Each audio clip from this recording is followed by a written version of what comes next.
मेरे को जो जो चीज तुम्हें आती है वो बताते चलना है ना। जैसे अगर मैं तुमसे बहुत छोटी सी बात पूछूं, मेरे को बताओ positive integer, negative integer, set की फॉर्म में लिखवाना, थोड़ा बहुत सेट तो आता ही होगा ना तुम्हें। नॉन पॉजिटिव इंटीजर,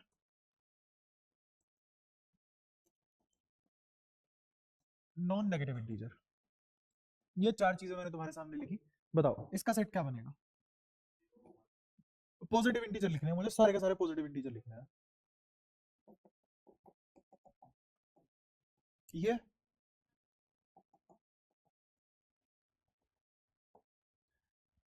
ये तो इसका मतलब ये बात और ये बात सेम नहीं है।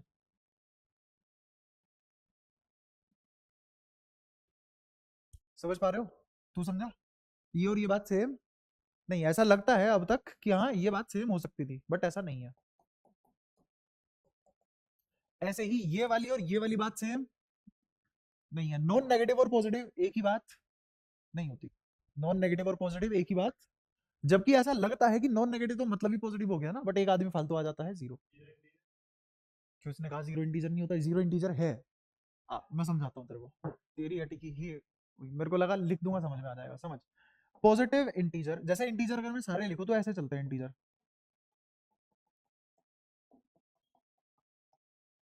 ये है सारे इंटीजर, ठीक है। मेरे को बता, अगर मैं तेरे से पूछूं कि मेरे को सिर्फ और सिर्फ पॉजिटिव इंटीजर चाहिए, तो जीरो पॉजिटिव नहीं होता, जीरो नेगेटिव भी नहीं होता, जीरो पॉजिटिव भी नहीं होता, जीरो नेगेटिव भी नहीं होता। ये आदमी ऐसा है, नाइदर पॉजिटिव नाइदर नेगेटिव, ठीक है। अगर ऐसा है तो अगर मेरे से किसी ने मांगा पॉजिटिव इंटीजर दो, तो मैं उसको यही तो पकड़ाऊंगा, क्योंकि तो पॉजिटिव है नहीं। किसी ने मेरे से मांगा नेगेटिव इंटीजर बता दो, तो मैं उसको यही तो पकड़ाऊंगा, क्योंकि जीरो नेगेटिव भी नहीं है। ये बात समझ में आती है? पक्का पल्ले पड़ गई। अगली बात अगर मैं बोल दूं कि मेरे को बताओ नॉन नेगेटिव इंटीजर, तो पॉजिटिव वाले तो सारे, और जीरो नॉन नेगेटिव तो है ही, तो क्या मैं उसको ये पकड़ाऊंगा? तो ये क्या हो गया? ऐसे ही अगर कोई मेरे से पूछ ले नॉन पॉजिटिव, तो क्या मैं उसको ये पकड़ा के आऊंगा?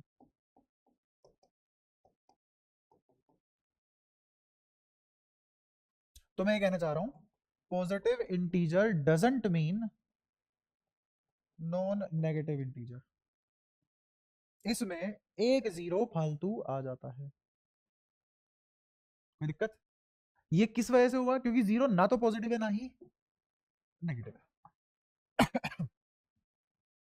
तो 10वीं क्लास से भी ऐसी चीजें ढूंढी जा सकती है, 8वीं छठी से भी, जिसपे तुम थोड़ा सा रो दो।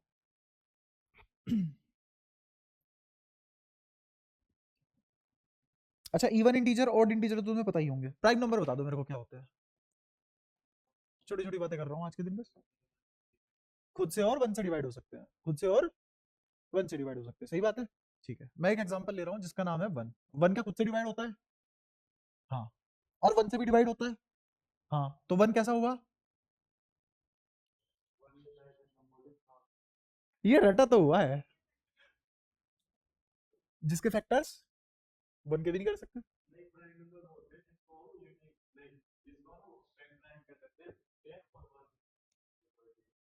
हम्म, ठीक है। ये तो जो भी भाषा तुम बोल रहे हो, वन सबको लात मार दे रहा है।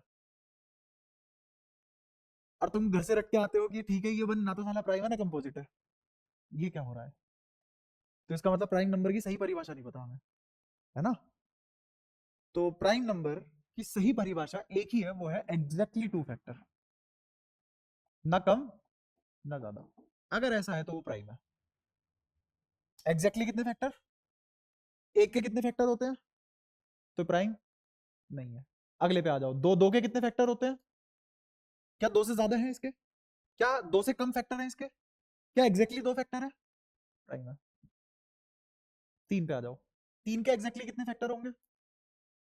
फैक्टर तो पता है ना, फैक्टर मतलब वो नंबर जिससे डिवाइड हो जाए। हाँ। तो प्राइम नंबर वो नंबर होते हैं जिसको एग्जैक्टली दो नंबर डिवाइड कर रहे हो। एक क्यों नहीं बन पाया? इसको एक ही नंबर डिवाइड कर पा रहा है, एग्जैक्टली दो नंबर डिवाइड नहीं कर पा रहे। बात समझ में आई?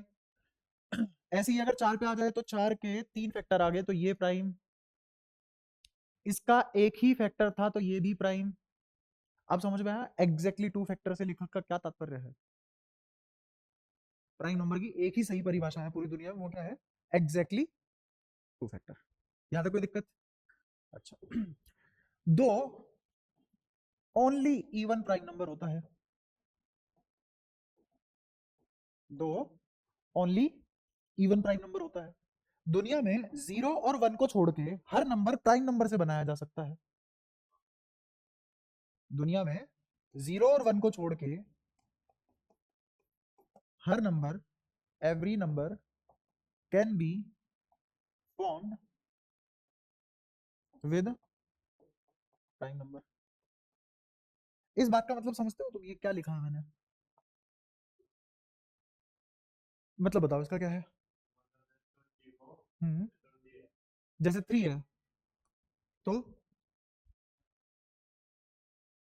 मैं इसको 3 की पावर 1 लिख सकता हूँ, खत्म बात। मेरे को कह रहा हूँ 0 और 1 छोड़ दो, दुनिया का कोई भी नंबर मेरे को ऐसा दे दो जिसको मैं प्राइम नंबर से नहीं बना सकता। सोच के बताओ कोई भी ऐसा नंबर जो तुम्हें लग रहा हो कि हाँ मैं प्राइम नंबर से नहीं बना सकता उसको। एक साथ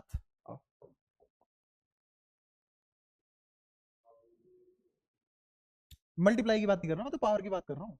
मैं दुनिया में किसी भी नंबर को पता है कैसे लिख सकता हूँ? किसी भी नंबर को, और ये बहुत जगह शॉर्टकट बनेगा तुम्हारा, किसी भी नंबर को मैं ऐसे लिख सकता हूँ,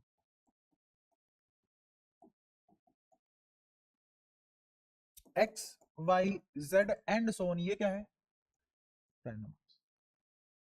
ये बात सिर्फ किसके लिए सही नहीं है? 0 और 1 के लिए।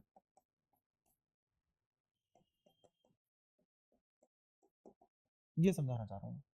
क्यों? क्योंकि अगर तुमने कहा 1 बना के दिखाओ तो 1 मैं प्राइम नंबर से बना ही नहीं सकता। क्यों? क्योंकि 1 खुद प्राइम नहीं है, और 0 तो बनता ही नहीं, 0 तो नंबर ही नहीं है, बाद में पता लगेगा तुम्हें। ठीक है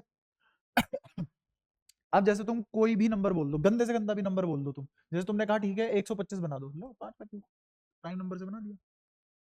कोई तुमसे बोल रहा है 250 बना दो, ठीक है भाई 250, 5 का स्क्वायर, 5 इंटू 2, तो क्या हो गया? 2 की पावर 1, 5 की पावर 3, बना दिया प्राइम नंबर से। ठीक है। और कोई गंदा सा नंबर जैसे 91, तो 13 इंटू 7, 13 की पावर 1, 7 की पावर 1, देखो दोनों प्राइम प्राइम नंबर से बना दिया 91। तो क्या अब तुम थोड़ा बहुत समझ पा रहे हो इस बात का मतलब क्या है? दुनिया का हर नंबर प्राइम नंबर से मिलके बना है, सिर्फ और सिर्फ 0 1 को छोड़ के। ठीक है नेगेटिव प्राइम भी होते हैं, जैसे 3 पॉजिटिव प्राइम है, -3 नेगेटिव प्राइम हो गया। ठीक है, ऐसे इवन और ओड भी होते हैं, इवन और ओड भी होते हैं। इवन कौन से नंबर होते हैं? मतलब परिभाषा क्या है, कैसे पहचानूं मैं एक लाइन में?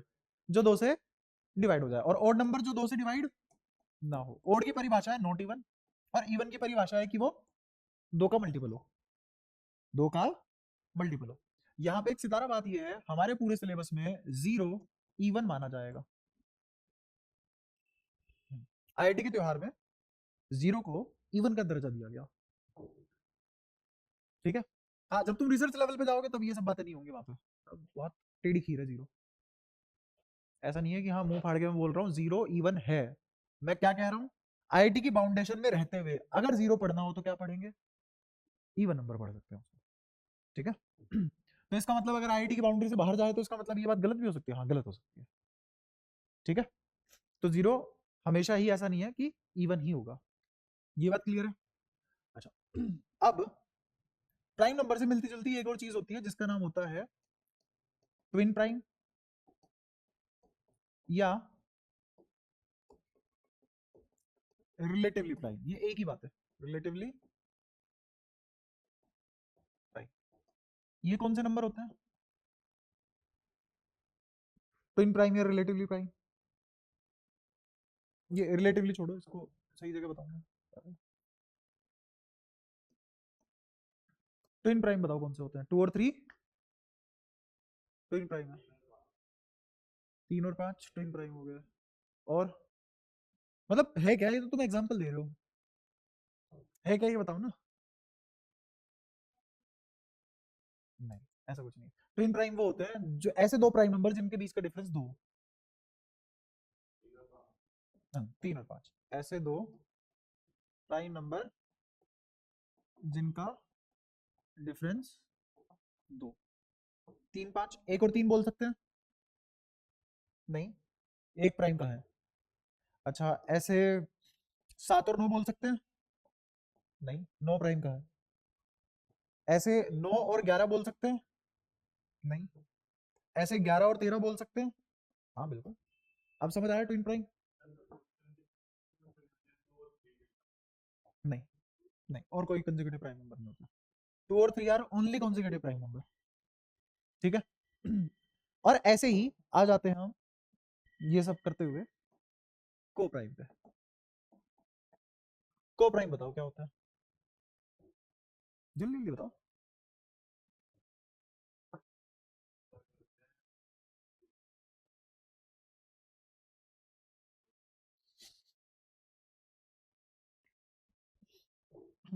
अब इससे ज्यादा बेसिक से कोई शुरू कर सकता है मैथ्स? फिर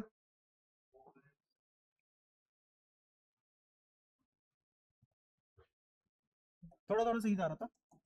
जिन दो नंबरों का एचसीएफ बनो, जिन दो नंबरों का एचसीएफ वन हो, जिन दो नंबरों का एचसीएफ एचसीएफ बनाने का मतलब highest common factor, highest common factor का मतलब बता दो क्या होता है?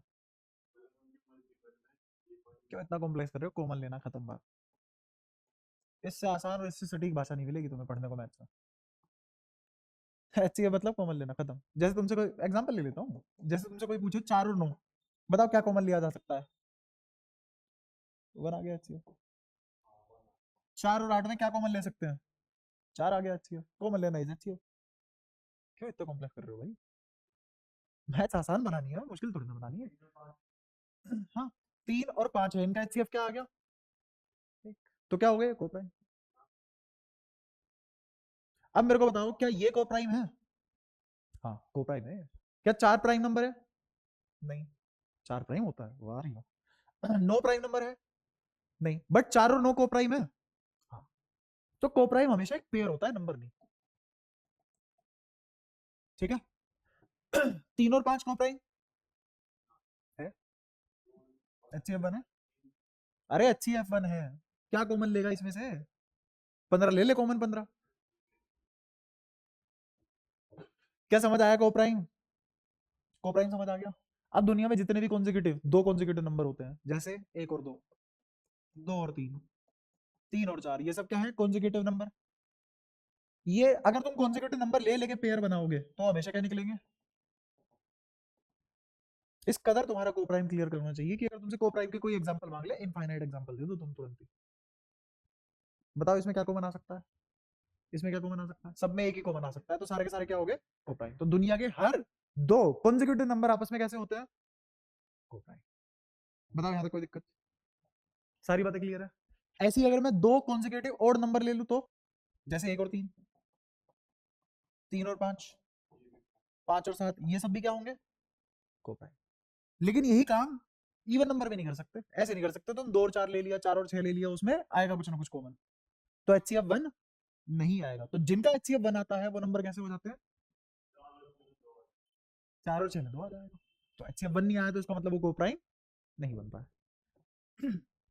तो यहाँ तक तुम्हारा प्राइम को प्राइम ये सब अच्छा। प्राइम नंबर चेक कैसे करते हैं? मुझे कैसे पता होगा कोई नंबर प्राइम है कि नहीं? जैसे मैंने तुमसे ऐसी बात कर ली, 673 बताओ प्राइम नंबर है कि नहीं? कैसे पता करोगे 673 प्राइम नंबर है? कुछ नहीं करना, इसका रूट लेना। सबसे क्लोज आदमी कौन है? मुझे पता है 25 का स्क्वायर 625 है, तो 25 से तो बड़ा है, तो मैंने मान लिया लगभग 26 के आसपास था। अब 26 से छोटे सभी प्राइम नंबर लिख लो, 26 से छोटे सभी प्राइम नंबर लिख लो, तो क्या आ जाएगा? 2 3 5 7 11 13 19 23, बस। फिर तो सीधा 29 है। 29 क्यों नहीं लिया? क्योंकि वो बड़ा हो गया।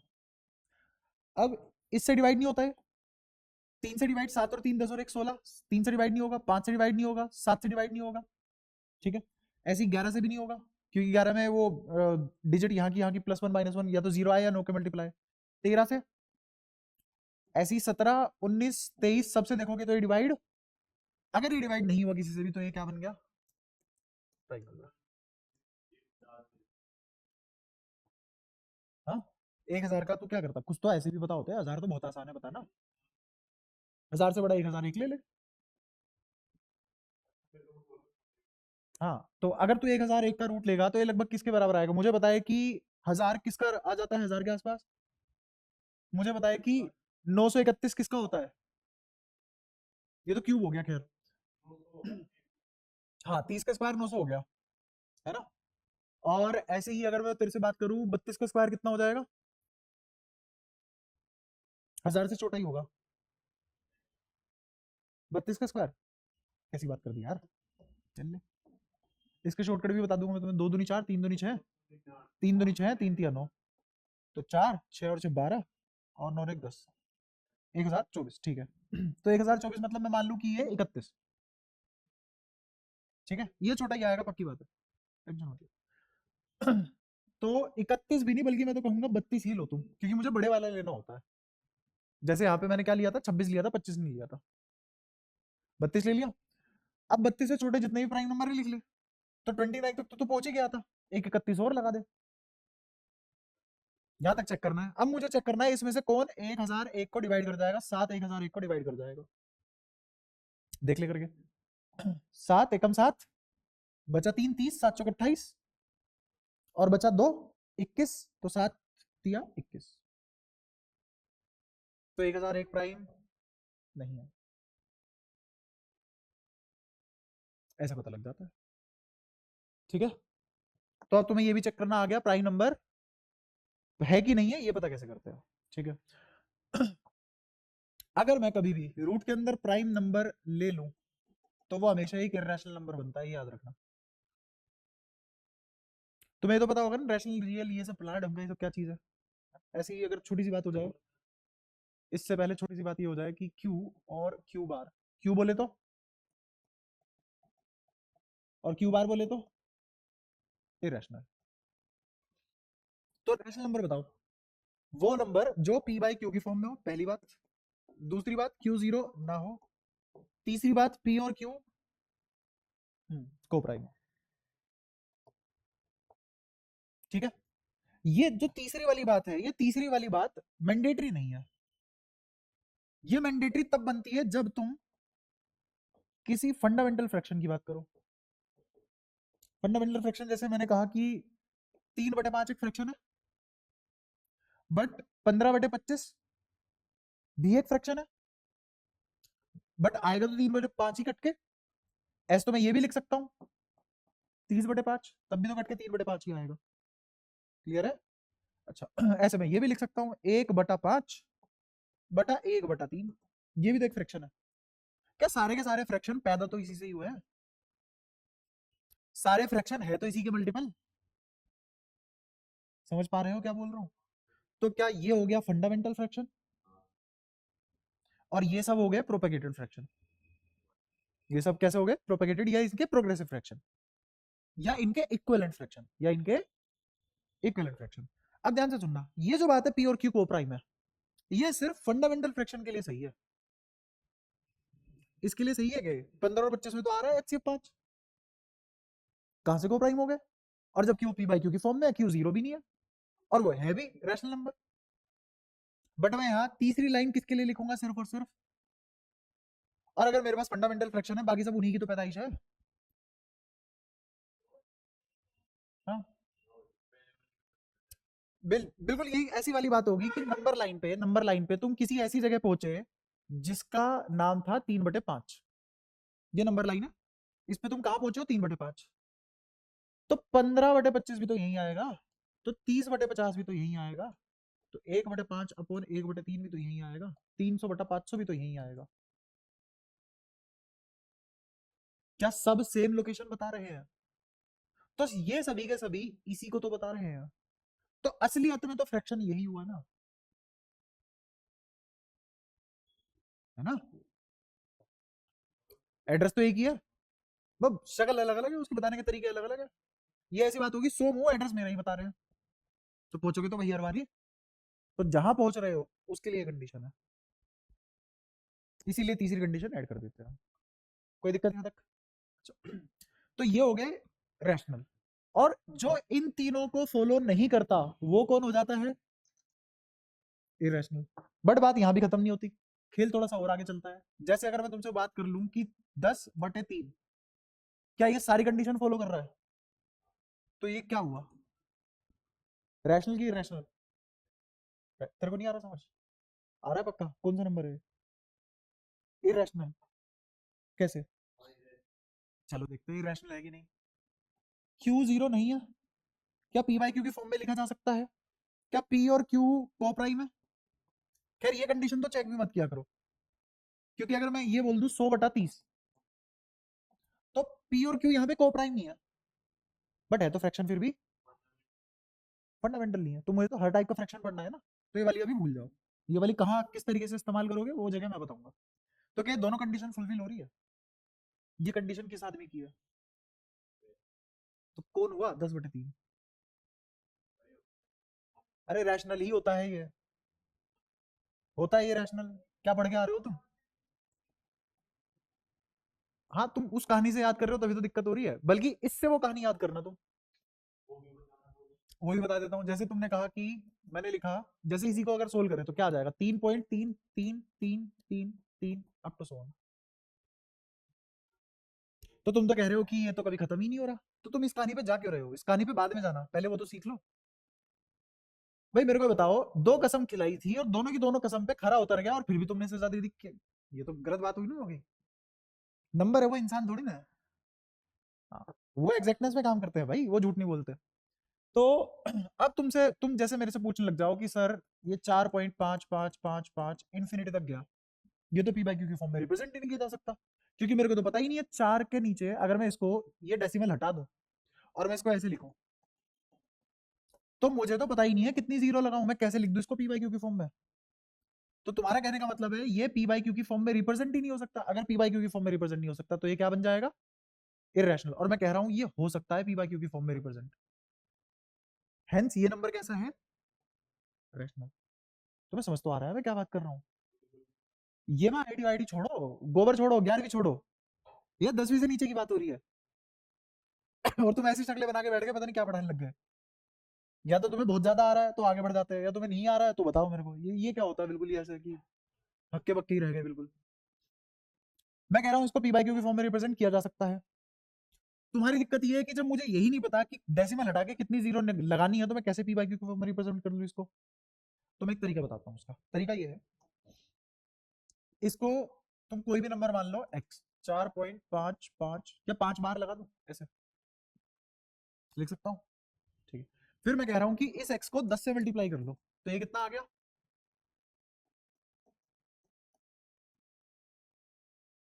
बार मतलब इनफाइनाइटली रिपीट हो रहे हैं वो। ठीक है, अब मैं कह रहा हूँ इस दूसरे वाली में से पहले वाली घटा दो। ये मैं एक के लिए करके दिखाऊंगा, बाकी सबके लिए फिर ये सब नहीं करेंगे, ऐसे ही तो करेंगे। इधर क्या आ जाएगा 9x, इधर क्या आ जाएगा, ये तो जीरो आ गया, और 5 में से 4 गया 1, और 4 में से 0 गया 0। क्या 41 आ गया? तो x किसके बराबर आ गया? 41/, जो तुमने x माना था मैं उसको पी बाई क्यू की फॉर्म में रिप्रेजेंट कर गया। तो सिखाते तो तुम्हें सभी है, पर उसका गोबर करने का फर्ज तो तुम ही मानते हो ना, हम करेंगे इसका टीचर, हम उठाएंगे। हाँ तो टाइम नहीं है ना मेरे पास उतना कि यही चीज सिखाता रहूं भाई, एडवांस भी तो करनी है। हाँ तो कितने नीचे कितने नो आते हैं, कब जीरो आती है, कब जीरो नहीं आती है, हाँ वो सब मैं करवाऊंगा। एसएससी की कोई ये क्लास लूंगा तब तुम्हें वो उसका लिंक भेज दूंगा, वो वहां कराऊंगा। 2 मिनट में नहीं पता कर सकते तुम, 2 मिनट में सारी चीजें नहीं, सारी वेरिएशन ले, ऐसा एक नंबर से नंबर ले ले, 2 मिनट में नहीं बताया जा सकता। हाँ बताया सही होगा पर सारी बातें नहीं होंगी, ले इसको रिप्रेजेंट करके लिए ही हो। और मैं चाह रहा हूँ कि तू इसकी मल्टीप्लाई करना भी सीख,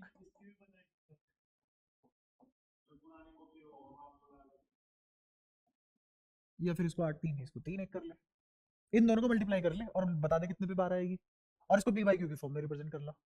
ये सवाल 1 सेकंड का पता है कब बनेगा? जब मैं हाँ 1 घंटा खोदूंगा तुम्हारे लिए, ये तब 1 सेकंड का बनेगा।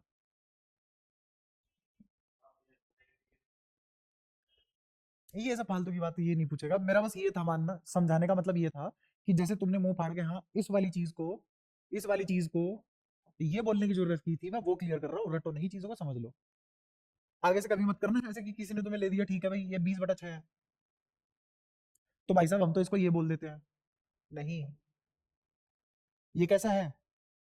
तो मुझे ये पता लग गया कि मेरा रैशनल नंबर दो शक्लें लेके घूमता है। कौन सी दो शक्लें? एक टर्मिनेट और एक नॉन टर्मिनेट।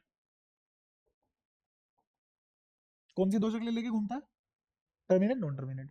टर्मिनेट में जैसे मैं लिख दूं 4.31, तो तुम इसको सीधा लिख दोगे 431/100 पीवाईक्यू के फॉर्म में रिप्रेजेंट हुआ और ये रैशनल नंबर बन गया, बात खत्म। ये तुम्हें आता है, इसमें तुम्हें कोई दिक्कत नहीं है। नॉन टर्मिनेट में एक शर्त होगी, और वो शर्त क्या है? वो शर्त ये है कि रिपीट ही कर सकता है, अगर रिपीट नहीं करेगा तो दिक्कत है। जैसे 1.6666 कहां तक गया? इन्फिनिटी तक गया। तो ये बताओ कैसा नंबर हुआ? रैशनल हुआ। तो एक और टाइप का क्या हो गया कि खत्म नहीं हो रहा बट रिपीट कर रहा है। और रिपीट क्या कर रहा है? इसको मैं ऐसे लिख सकता हूं, और ऐसे नंबर हमेशा ही पी बाई क्यू की फॉर्म में रिप्रेजेंट किए जा सकते हैं। हाँ बता। ठीक है, तो मेरे रेशनल नंबर दो हिस्सों में टूट गया, एक नॉन टर्मिनेट और एक टर्मिनेट। ये टर्मिनेट नॉन टर्मिनेट कब की बात हो रही है? डेसिमल के बाद की बात हो रही है, डेसिमल के बाद की बात हो रही है। जैसे मैं तुमसे एक और क्वेश्चन पूछ लूं, मैंने कहा 1.098 बार, अब नॉन टर्मिनेट है, रेशनल ही है। पहचान है कि जो जो नंबर रिपीट कर जाए, जो पैटर्न रिपीट कर जाए, जिसके ऊपर बार लग जाए, वो सारे के सारे रैशनल ही होंगे। कोई दिक्कत यहां तक? और जो इन दोनों में से कोई नहीं हो पाया, जो इन दोनों में से कोई नहीं हो पाया, वो बचा हुआ बेचारा सीधा आदमी कौन हुआ? इरेशनल। तो इरेशनल क्या बन गया तुम्हारे लिए? Q dash. वो क्या बन गया? ना तो वो टर्मिनेट हो सकता, ये रिपीटिंग वाली जगह इसने घेर ली, तो वो रिपीट भी नहीं हो सकता। तो ऐसे नंबर जो डेसिमल के बाद ना तो टर्मिनेट होते हैं ना रिपीट होते हैं, आफ्टर नहीं, गलत है, 22/7 नहीं है, after decimal non terminate non repeat. ऐसे नंबर कौन से हो गए? इरेशनल। हाँ, पाई इरेशनल। जैसे एग्जांपल पाई, जैसे एग्जांपल ई, जैसे एग्जांपल π/2, जैसे एग्जांपल e⁻, मान लो कुछ भी 7। हाँ बता। 22 बटे नहीं कहते ना भाई, वही तो बता रहा हूँ। अब सुन लो मेरी एक और बात सुन लो, अगर तुम्हें इतनी उछल उछल के हो रहा है। एक बार इंटीग्रेशन का क्वेश्चन आया था एडवांस में 2006 या 2005 के आसपास की बात है। तो जो एडवांस का क्वेश्चन आया था इंटीग्रेशन का, उसमें चार ऑप्शन थे। एक ऑप्शन था ये, इंटीजर टाइप सवाल था इंटीग्रेशन का। एक ऑप्शन था ये, एक ऑप्शन था ये, और एक ऑप्शन था ये। None of the above. चार ऑप्शन थे। इंटीग्रेशन बहुत मुश्किल था, बच्चे ने जैसे तैसे करके इंटीग्रेट किया। इंटीग्रेट करने के बाद अब वो आंसर पाई लेके आया। एक फंक्शन था, उसको इंटीग्रेट करना था, है ना। इंटीग्रेशन करने के बाद आंसर आया, उसका आंसर आया पाई। ऑप्शन दिख रहे हैं तीन सही, और लिखा हुआ था मल्टीपल करेक्ट आंसर। मतलब एक से ज्यादा ऑप्शन सही हो सकते हैं। तो ये भी टिक हुआ, ये भी टिक हुआ, ये भी टिक हुआ। बल्कि बढ़िया सवाल। बट असलियत में सिर्फ एक ही ऑप्शन सही था, ये दोनों गलत थे, और बहुत सारे बच्चे -1 लेके बैठे। इसका मतलब ये है भाई, ना तो इसके बराबर है और ना ही इसके बराबर है। पाई आ रहा था एग्जैक्टली, इंटीग्रेट करके पाई क्यों नहीं आ सकता? क्यों नहीं आ सकता भाई? फंक्शन है, लिमिट डाल दो उसमें। क्या? अरे मेरे यहाँ थोड़ी ना आया था। वो सब बात बाद में करेंगे, पहले ये चीज सीख। जो तुम्हें पता तो है ना मैं किस तरीके से मैथ्स पढ़ाने की कोशिश कर रहा हूँ। मुझे बताया बच्चे को क्या चीज कमजोर रह जाती है और एडवांस को क्या चाहिए, मैं तुम्हें वही बता रहा हूँ। और मैं शुरुआत कर रहा हूँ बिल्कुल 10वीं से। क्या? नहीं, फिजिक्स अगर मैं ऐसे पढ़ा देता, सीधा उन्हीं चीजों पे अटैक करता जो कमजोर है, तो तुम्हारा सब कुछ ही कमजोर निकल जाता ना। फिजिक्स की अपनी दिक्कतें हैं, मैथ्स की अपनी दिक्कतें हैं। देखो, मैथ शुरुआत करना और मैथ समझना बहुत आसान है। मैं समझाता हूँ फिजिक्स और मैथ्स में एडवांस में क्या फर्क आता है। फिजिक्स में समझना मुश्किल है, सवाल शुरुआत में करना मुश्किल है, बट पेपर में फिर भी क्वेश्चन बन जाते हैं। अब मैथ्स का बताता हूँ। मैथ्स में चीजें समझना आसान है, क्वेश्चन शुरुआत में करना आसान है, बट जो एडवांस में पेपर पूछेगा तुमसे, क्वेश्चन पूछेगा, वो नहीं होते। समझ आया दोनों सब्जेक्ट में फर्क क्या है?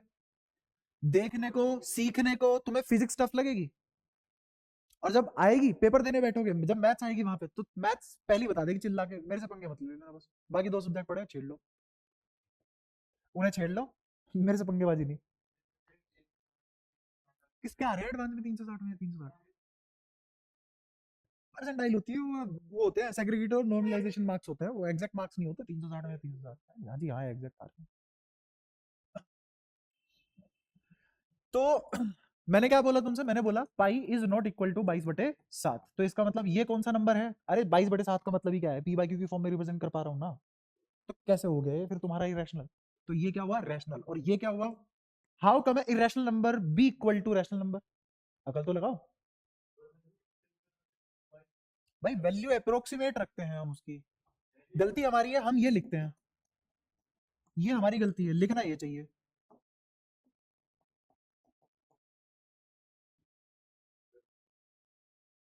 बहस करने लायक बात ही नहीं है। क्या ये पी बाई क्यू दिख रहा है तुम्हें? तो दुनिया का कौन सा नंबर है जो पी बाई क्यू में एग्जिस्ट करता है? और पाई तुम्हें पक्का पता है, बचपन से पढ़ते हुए आ रहे हो। होता क्या है वैसे पाई, बताना। हम्म, बोल। हाँ बता। हाँ हाँ, सर्कल को और सर्कल के रेडियस से कवर करते हैं, ये क्या बताइए? हाँ मैं बताता हूँ, तो भूल चुका है, लेकिन तूने पढ़ा सही है और तो भूल चुका है। मैं तेरे को ताजा करवा देता हूँ। सर्कमफेरेंस और डायमीटर का रेशो, जिसको याद होता है वो एक लाइन में ऐसे बता देता है, और तू यही बोलना चाह रहा था बट भूला हुआ था। तो क्या हो गया, सर्कमफेरेंस और डायमीटर का रेशो इज पाई। और ये इरेशनल आता है, और इसका प्रूफ भी इरेशनल कैसे है। तो पाई तो इरेशनल है, गारंटी है। और एक नंबर जिसको मैं पी बाई क्यू की फॉर्म में रख पा रहा हूं, तो पक्की बात है वो इरेशनल तो नहीं है, वो क्या है, रैशनल। तो मेरा जो आंसर आया वो सिर्फ यही आया, बाकी सब डिकोय थे, बहकावा था। ठीक है। तो पाई और 22/7 में फर्क पता लग चुका है तुम्हें। 22/7 क्या है, रैशनल नंबर, और पाई क्या है, इरेशनल नंबर। ये बात क्लियर है? नंबर लाइन पे अगर मैं तुमसे वही एक सवाल पूछूं, बहुत ही बेकार सवाल है, बताना एक के बाद क्या आता है? बहुत सारा है ना। दो के बाद भी नहीं बता सकते हम, 1.1 के बाद भी नहीं बता सकते, 1.01 के बाद भी नहीं बता सकते क्या आता है, 1.001 के बाद भी नहीं बता सकते क्या आता है, 1.0001 के बाद भी नहीं बता सकते क्या आता है, और ऐसे ही 7 क्वेश्चन निकल जाए, जीरो लगा के एक लगा दो पॉइंट के बाद, तब भी नहीं बता पाएंगे उसके बाद क्या आता है। हम कभी भी नहीं बता सकते एक नंबर के अगला नंबर कौन सा नंबर आएगा, कभी भी। एक चीज है जो हम बता सकते हैं, किसी भी नंबर लाइन पे जिस नंबर पे तुम खड़े हो, फिलहाल जिस नंबर पे तुम खड़े हो, अगर वो क्यू है तो उससे जस्ट अगले वाला नंबर क्यू डैश या क्यू बार मिलेगा। ऐसी एक नंबर लाइन है। अगर तुम्हें पता है फिलहाल तुम इस नंबर पे खड़े हो, तो इससे जस्ट अगला नंबर पक्की बात है ये होगा। मुझे ये नहीं पता नंबर क्या होगा, पर मुझे उसका नेचर और बिहेवियर पता है क्या होगा। हाँ, तो टू से जस्ट अगले वाला नंबर इरेशनल ही होगा। 001 क्यों, आगे भी तो चल, और रिपीट भी नहीं करना। तो ऐसे नंबर पढ़ के बता ही नहीं जा सकते। ये बात समझ आती है? हाँ देख, अब मैं बताता हूँ। ये नंबर लाइन है, जिस नंबर पे मैं खड़ा हूं वो पाई है, और पाई मतलब, तो इससे जस्ट अगला नंबर जो आएगा, इससे जस्ट अगला नंबर जो आएगा वो एक रैशनल नंबर होगा, उसी का नाम 22/7 है। हम्म, क्योंकि इनफाइनाइट डिजिट तक ये सबसे ज्यादा बढ़िया अप्रोक्सीमेट कर पा रहा है इसको। बट फिर भी मैं उसको पी बाई क्यू की फॉर्म में रिप्रेजेंट कर पा रहा हूँ, इसको नहीं कर पा सकता, इसको नहीं कर सकते। हाँ, पाई के जस्ट बाद या जस्ट पिछला नंबर 22/7 है, मुझे एग्जैक्टली ये नहीं पता, अगला ही है, क्योंकि मुझे पता है इससे पिछले वाला भी क्या रहा होगा, क्यों। तो इन दोनों क्यू में से कोई एक 22/7 है। अब समझ आया क्या कहना चाह रहा हूँ? तो मुझे ये पता होता है कि क्यू के बाद क्या आएगा, क्यू डैश के बाद क्या आएगा, क्यू के बाद क्या आएगा, क्यू डैश, बस इतना पता है, इससे ज्यादा हमें नहीं पता नंबर लाइन के बारे में, बचपन से पढ़ते आ रहे हो। और तुम्हें आज जाके ये पता लगा है कि हमें क्या नहीं पता। समझ पा रहे हो? तो ये छोटी छोटी बातें हैं जो बाद में दुख देती है। अब अगर ये सब छोटी छोटी ना बात ना पढ़ाऊं, इंटीग्रेशन तुम्हें आ गई अच्छे से, तुमने सवाल सोल्व किया, ऑप्शन गलत करके आ गए, वही वो मैंने भी क्यों करी, दूसरे क्वेश्चन में कर लेते। तो काम यहाँ सारा ऑप्शन का भी होता है, कई बार वो सवाल को टफ ऑप्शन के थ्रू भी बना देता है।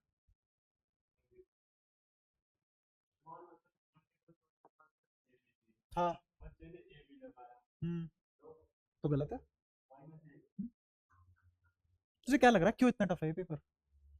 हर जगह चप्पे चप्पे पे जाल है, और सब्जेक्ट भी तीनों ऐसे हैं, फिजिक्स केमिस्ट्री मैथ। पूछने को कुछ भी पूछा जा सकता है, कितना भी टफ सवाल बनाया जा सकता है, कोई लिमिट तो है नहीं। ठीक है, आगे की बात करते हैं अब। तो तुम्हें ये भी पता लग गया रैशनल इरेशनल का खेल कैसे चलता है। अब इनके थोड़े से ऑपरेशन पे आते हैं। ऑपरेशन कैसे? ऑपरेशन ऐसे, अच्छा एक और नंबर है ई, ये भी कैसा है, इसकी भी अप्रोक्सीमेट वैल्यू क्या लिखते हैं हम, 2.718। होता क्या है एक्चुअल में, एक सीरीज बनती है एक्सपोनेंशियल की, एक्सपोनेंशियल की एक सीरीज बनती है। जैसे e to the power x अगर मैं लिखूं तो ये आएगा 1 प्लस x की power 1 upon 1 factorial x square upon 2 factorial plus x cube upon, ऐसे हर नंबर की सीरीज होती है, हर इरेशनल की अपनी सीरीज होती है, हर ट्रिग्नोमेट्रिक फंक्शन की अपनी सीरीज होती है। कोई भी फंक्शन दुनिया का एक अपनी सीरीज में रिप्रेजेंट किया जा सकता है। अब मैं कह रहा हूँ e टू द पावर 1 निकालनी है, तुम्हें क्या निकालनी है, e टू द पावर 1 निकालनी है। इसको रख के बताता हूँ, 1 प्लस ये क्या आ जाएगा 1 अपॉन 1 फैक्टोरियल, ये क्या आ जाएगा 1 स्क्वायर अपॉन में 2 फैक्टोरियल, ये क्या आ जाएगा 1 क्यूब अपॉन में 3 फैक्टोरियल, ऐसे इन्फिनिटी तक सोल्व करेंगे। अब सुनना है, ये लिखा गया 1, ये भी लिखा गया 1, ये कितना लिखा गया 1/2, ये कितना लिखा गया 1/6, जानते हो ना 3 फैक्टोरियल। ऐसे ही अगला क्या लिखा जाएगा 4 फैक्टोरियल 24, तो क्या लिखा जाएगा 1/24, उससे अगला 1/120, उससे अगला 1/720। तो अप्रोक्सीमेटली इसके बाद कुछ खास कंट्रीब्यूशन नहीं आएगा नंबर एडिशन में, समझ पा रहे हो। तो ये यहां तक कितना हो गया है 2.5, यहां तक कितना हो गया 2.5, और 1/6 कितना होता है, लो क्यों लोड ले रहे हो, आज तो बिल्कुल बेसिक है ना। एक, और ये कितना आ जाएगा यहाँ पे 4, फिर किससे करोगे, एक जीरो तो फ्री की लगती है, तो 6 से कितनी बार जाएगा, 6 7 42 बता 36, फिर 4, तो प्लस 0.16, और 1/24 कितना आ जाएगा, ये रहा 24, ये रहा एक, 2 जीरो लगेगी 0.0, है ना। अब 24 से कितनी बार जाएगा, 24 3 72, और 24 चौका 96, तो 4 से जाएगा, नीचे कितना बचेगा 4, एक आ गया 40, तो 24 दूनी 48, 24 से कम 24, क्या ऐसे करके चलता चला जाएगा। तो इसका कंट्रीब्यूशन कितना आया 0.041, अगर इनको ऐड करो अप्रोक्सीमेटली यही तो मिलेगा तुम्हें, ऐसे आता है।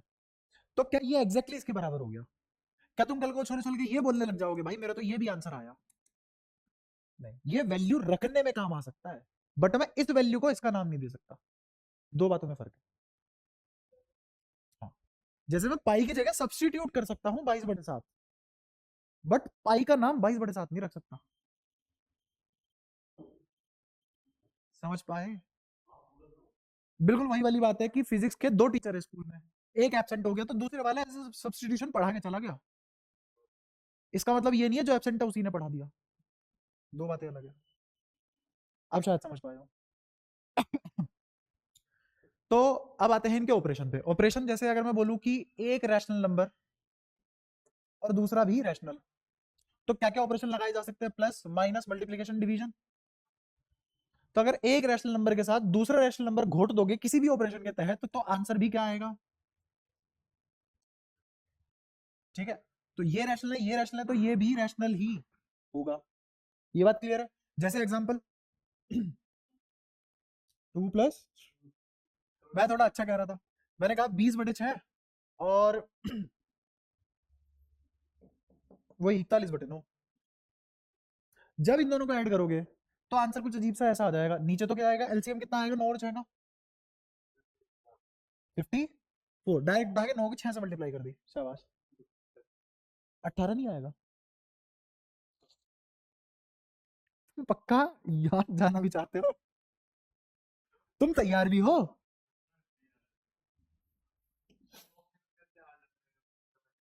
मैं मुंह जुबानी बता देता हूँ कैसे करते हैं, 9 का पहाड़ा पढ़, 9 का पहाड़ा पढ़, तरीका बता रहा हूँ। 9, 9 6 से डिवाइड होता है, 9 दूनी 18, क्या 18 दोनों से डिवाइड होता है, 18 एलसीएम, बड़े वाले नंबर की टेबल पढ़ दो, तो नीचे आ गया 18, ये इससे कितनी बार डिवाइड होता है 3 बार, तो यहाँ कितना आया 60, ये इससे कितनी बार डिवाइड होता है 2 बार, तो यहाँ कितना आया, दोनों को ऐड कर दो कितना आ जाएगा 2 6 और 8 14, 142/18, 2 से कट रहा है और 2 से ही कटेगा, उससे बड़े नंबर से देखते हैं बाद में। तो 71/, अब तुम्हें लग सकता है कि 71/9 तो शायद डिवाइड करने पे डेसिमल रिपीट भी ना हो और खत्म भी ना हो, बट होंगे, क्योंकि पी बाई क्यू के फॉर्म में एग्जिस्ट करने का मतलब ही क्या है, ये क्या है, एक रैशनल नंबर। हाँ, नॉन टर्मिनेटिंग बट रिपीटिंग। हाँ, ये तो मैंने तुम्हें लंबे तरीके से करके दिखाया, मैं इसको छोटे तरीके से भी कर सकता था, बट अभी तुम्हें वो वाली चीजें नहीं आती कि बार हटा के नॉन बार वाले डिजिट में कब 10 लगता है, कब 0 आती है, कब 9 आता है डिनोमिनेटर में, वो सब बातें बाकी है ना। हाँ, उसमें भी और भी बहुत सारे बातें हैं, मतलब ऐसे है कि वो 1 घंटा पढ़ाना ही पड़ जाएगा अगर सब कराना है मेरे को उसमें, अगर ये छोटे में कराना है। ठीक है, जैसे यही वाला क्वेश्चन है, यही वाला क्वेश्चन अगर तुम किसी से पूछ लोगे भाई 1 सेकंड में बता क्या आंसर आएगा, तो नहीं बता पाएगा। हाँ, कर लेगा, पर कर तो हमने भी लिया, तो मैंने बिना सिखाए अगर कोई चीज करवा दी तो कर तो कोई भी लेगा, बट समय की थोड़ी दरकार होती है, तो फटाफट कर रहा है तो बात है ना। चलो खैर, अगर मैं घटाता तब भी रैशनल आता, गुणा करता तब भी रैशनल आता, भाग देता तब भी रैशनल आता।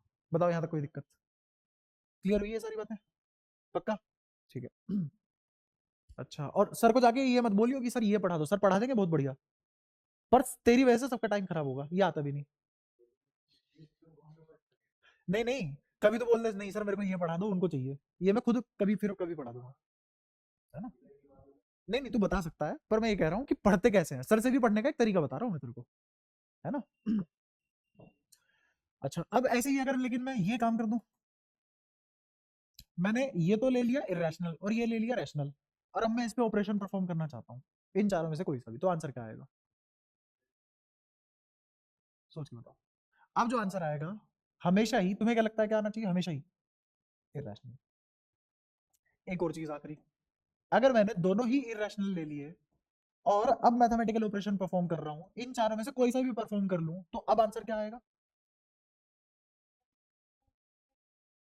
मल्टीप्लिकेशन और डिवीजन में, मैं तो कह रहा हूँ एडिशन में भी आ सकता है, सब्ट्रैक्शन में भी आ सकता है। ये दो बातें तो याद कर ली तूने, अब मैं तेरे को एडिशन का एग्जांपल दे देता हूँ। ये नंबर कैसा हो गया,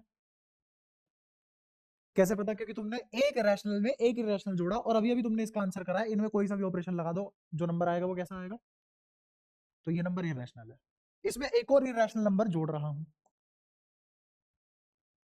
तो 2 इरेशनल नंबर जोड़े हैं मैंने, ये भी अपने आप में क्या है, एक इरेशनल नंबर है ना। 2 इरेशनल नंबर को जोड़ने के बाद आंसर 4 आ गया, और 4 कैसा नंबर है, रैशनल नंबर है। तो क्या मैंने एडिशन में भी तुझे वो बात करके दिखा दी जो तूने मल्टीप्लिकेशन और डिवीजन में बोली थी, तो ये रटने वाली बात थोड़ी है कि मल्टीप्लिकेशन डिवीजन में तो ये हो जाएगा उसमें ये नहीं होगा, तो इसका आंसर क्या होगा, बताओ ना। हाँ, दोनों आ सकते हैं, क्लियर है। हाँ, क्लियर है सारी बातें, पक्का, ठीक है। यहां से इस वाले पोर्शन से मैं कभी भी क्यों नहीं ला सकता, 1 मिनट पहले उसकी सुनी थी, हाँ, √3 इंटू, हाँ, तभी तो लिखा आ सकता है, चारों ऑपरेशन में क्यू बार भी आ सकता है और क्यू भी आ सकता है। अब मैं एक और जगह क्रिटिसाइज करता हूँ तुम्हें थोड़ा सा, वो ये बात है कि इस एरिया से इस एरिया से तुमने कहा आंसर हमेशा ही क्या आएगा, इरेशनल, क्यू डैश। क्या मैं कभी भी इससे क्यू ला सकता हूँ, पॉसिबल है क्यू लाना इससे।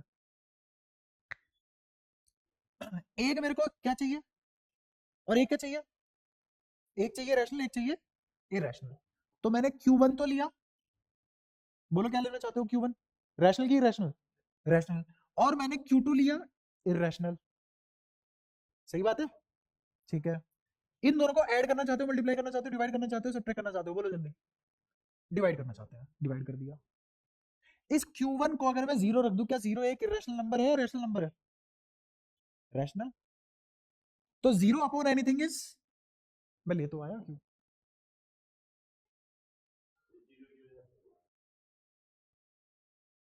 ये सब तुम अपनी तरफ से नहीं सोच पाओगे, मुझे बतानी पड़ेगी ये सब बातें।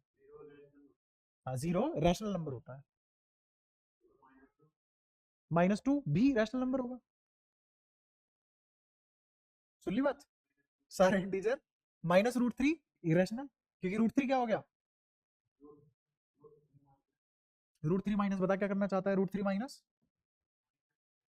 हाँ तो ये भी तो इरेशनल है, ये तो कॉम्प्लेक्स हो गया ना, ये तो रियल से ही बाहर चला गया, तो नंबर लाइन पे नहीं आएगा तुम्हारे।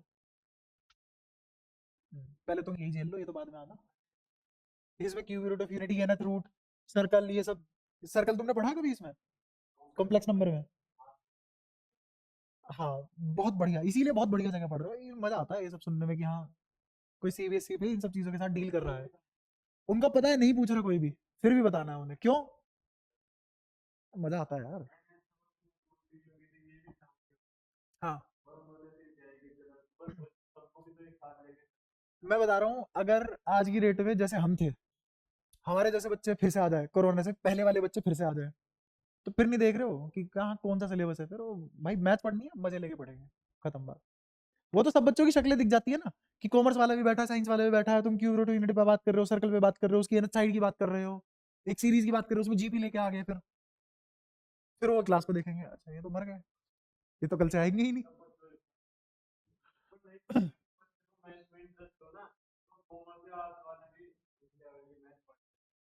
हाँ पर मैं कह रहा हूँ साइंस वालों को ही नहीं होता इतना इंटरेस्ट है, आर्ट्स और कॉमर्स वाले के तो नंबर बाद में आएंगे। हाँ हाँ। सिर्फ जीरो के केस में, अगर तुम कभी भी यहाँ पे इस Q1 की बजाय चाहे सब्ट्रैक्ट करो, चाहे डिवाइड करो, चाहे मल्टीप्लाई करो, अगर तुम Q1 की जगह जीरो रख दोगे तो आंसर हमेशा क्या आ जाएगा? Q, 0 + √3, तो 0 + √3 का तो तेरे को पता ही है क्या हो गया, √3, तो ये क्या आ गया? Q बार। 0 × √3 कितना आ गया? 0, तो ये क्या आ गया? Q। हाँ हाँ, इसमें मल्टीप्लीकेशन और डिवीजन है। अरे यार ये कहाँ तक रटोगी चीज़ है, ये बताओ। ऐसे में अगर नोट्स बनवाऊं इन सब चीजों के भी, तो तुम समझो मेरे से, तुम 10वीं क्लास के मेरे से नोट्स मांग रहे हो, उसको भी तुम घर जाके फिर रटोगे। सवाल कर लो ना भाई, एग्जाम्पल ले लो, पूछ लो। मैं ईमानदारी से बताऊं ना, अगर ये सब बात मैं ना भी पढ़ा था, तो भी एक बच्चा खुद से ढूंढ सकता है एग्जाम्पल ले लेके। क्यूरियस होना चाहिए बस, दिमाग क्यूरियोसिटी होनी चाहिए कि यार अगर मैं ये कर दूं तो क्या होगा, ये कर दूं तो क्या होगा, ये कर दूं तो क्या होगा, अपने आप आ जाएगी सारी बातें निकल के।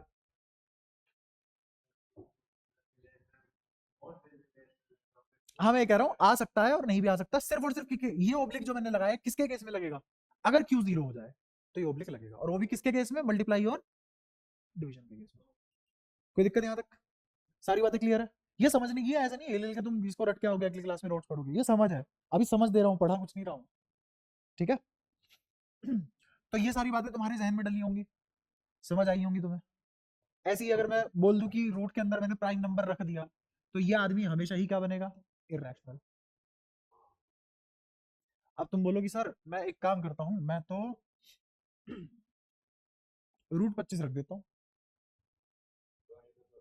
तो ये प्राइम नंबर नहीं है। मैं तो 50 रख लेता हूँ, प्राइम नंबर नहीं है, बट ये फिर भी क्या आएगा? रीजन बताओ इसका क्या है? इसका रीजन ये है, तुम इसको क्या लिखोगे? 5√2। तुमने क्या किया? Q1 into Q2, but Q2 irrational है, तो रैशनल इंटू इरेशनल क्या आता है? आया भी, वही तो थ्योरम अप्लाई होगी यहाँ पे, जो अभी अभी पढ़ी है। नहीं, ये जनरलाइज बातें हैं सारी, ऊपर वाला भी जनरलाइज है, इसी को तो यूज किया है यहाँ पे। मुझे पता है कि रूट के अंदर प्राइम नंबर आ गया तो ये रैशनल हो गया, into rational is still an irrational number, still a irrational number. यहाँ तक बताओ कोई भी दिक्कत आई हो अभी तक? सारी बातें क्लियर है?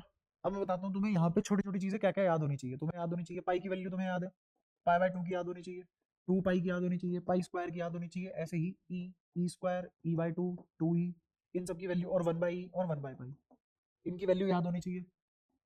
बार बार निकालने थोड़ी ना बैठोगे, मुझे जरूरत पड़ेगी मैं तुमसे मांग लूंगा, तुम दे देना मेरे को ये वाली वैल्यू। तेजी भी तो बढ़ाएंगे, या ऐसे ही पढ़ोगे हर बारी कि हाँ 10वीं ही पढ़ रहे हो 1 साल तक, फिर आए हो IIT, हाँ अब हम IIT पढ़ने लायक हुए हैं, शुरुआत करने लायक हुए हैं?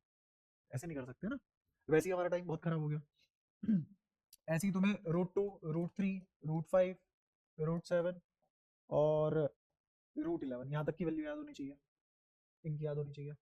और तुम्हें पहाड़े याद होने चाहिए 21 तक,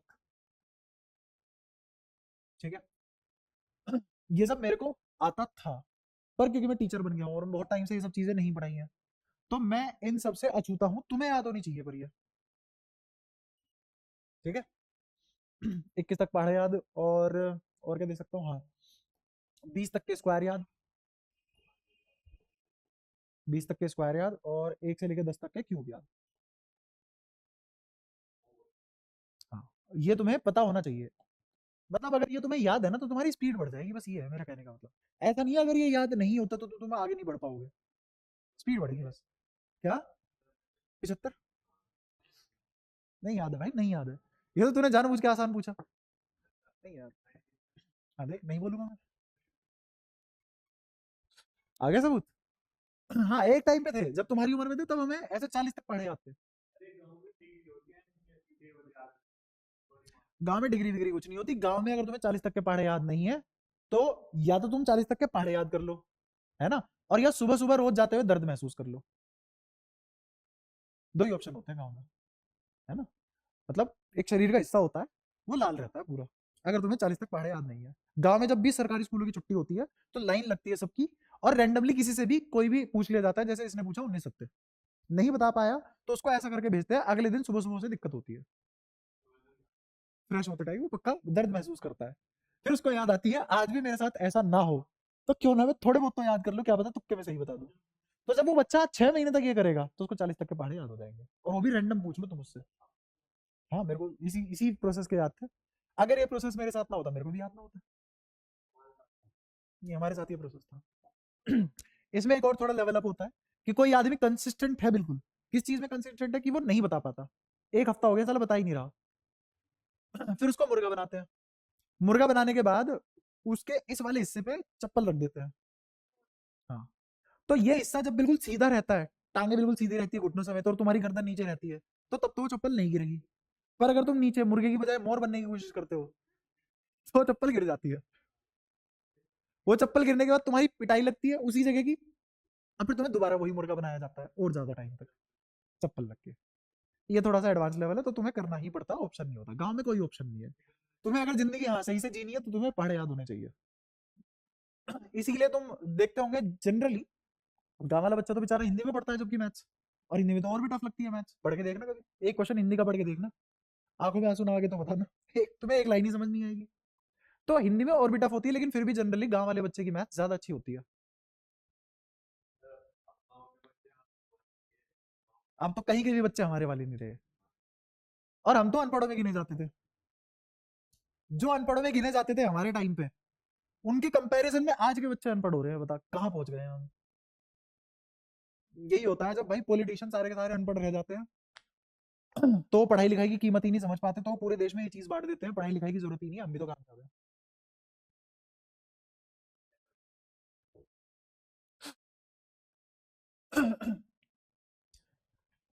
तो यहाँ तक ये वाली चीज करके ला दोगे तुम मेरे को, मैं ये नहीं कह रहा कल तक कर लो, पर ये कंटिन्यू रखना। ऐसा 1-2 महीने, 2 महीने तक ये सारे के सारे काम तुम कर लेना, धीरे धीरे रोज करोगे तो होगा। ऐसे एक दिन में कभी नहीं होगा। रोज धीरे धीरे रिवाइज करोगे, इन चीजों को रोज देखोगे, अपने आप याद हो जाएंगे। हाँ इनसे स्पीड बहुत बढ़ जाएगी, पक्की बात। लिख ले, लिख ले, अपने साथ रैंडमली ये कर कि कोई भी रैंडम चीज पूछ और लिख ले उसको, तो तुझे अपने आप चीजों का पता लग जाएगा।